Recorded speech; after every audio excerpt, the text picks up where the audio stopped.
It was me, my 2-year-old, and my 7-year-old. We slept in my vehicle, and we got a hotel room every handful of days when school was starting.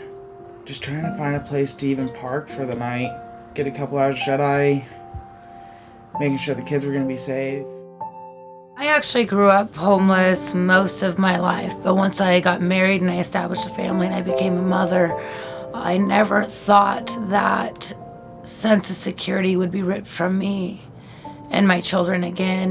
Me and their father separated back in 2017, which left me homeless. And so I was couch hopping with family, and we moved in with my brother. And me and my 3 kids shared a room. It's a 2-bedroom trailer, and it's scary, especially being a mother with 3 kids, and you're relying on somebody else's for a roof and security over your own children's head.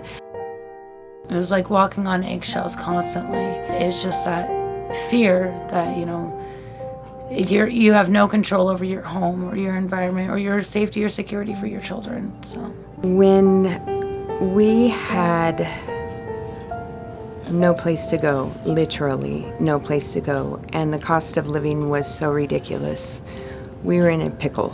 It was so embarrassing anyway to have to tell somebody what we were going through. And at this point, my very depressed husband was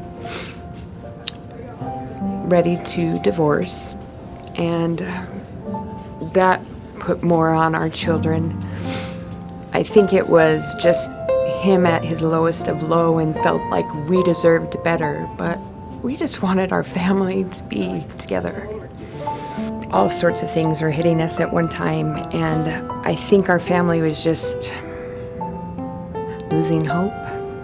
And as a mom, I'm trying to keep it together and not let my kids see my worry or my tears.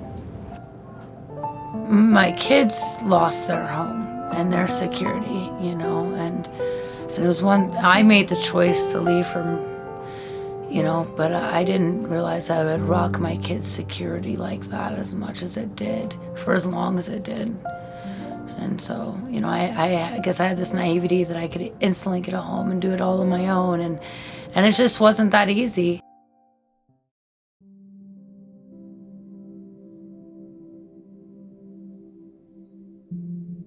Having them at the same school without transferring them from place to place has been wonderful, because then they've had the same friends, the same teachers. They haven't had to build new relationships with people or with teachers. They changed schools quite a few times. They had to change around a lot due to just finding a home, It was really heartbreaking for them.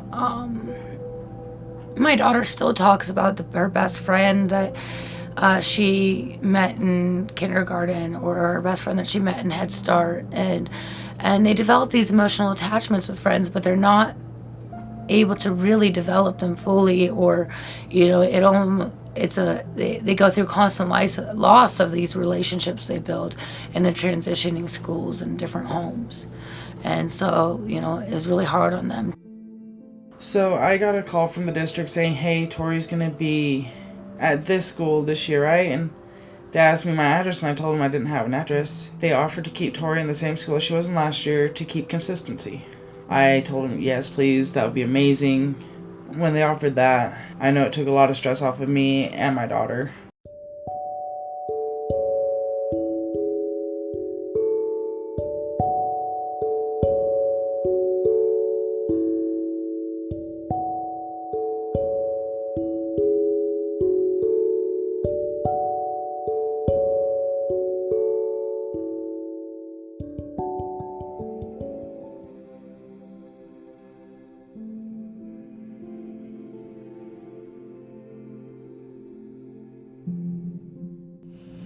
It makes you feel like a failure sometimes, because you aren't able to provide the basic things that your children need. But then at the end of the day, you get to see how happy they are, even with just minimal things, with just each other and love. Like, I know people out there say, oh, being homeless is controllable, just pay your bills. There's some things that's just not controllable. There's a lot more help out there than I thought there would be. something I learned about homelessness is it can happen to anyone. Compassion breeds compassion, and kindness breeds kindness.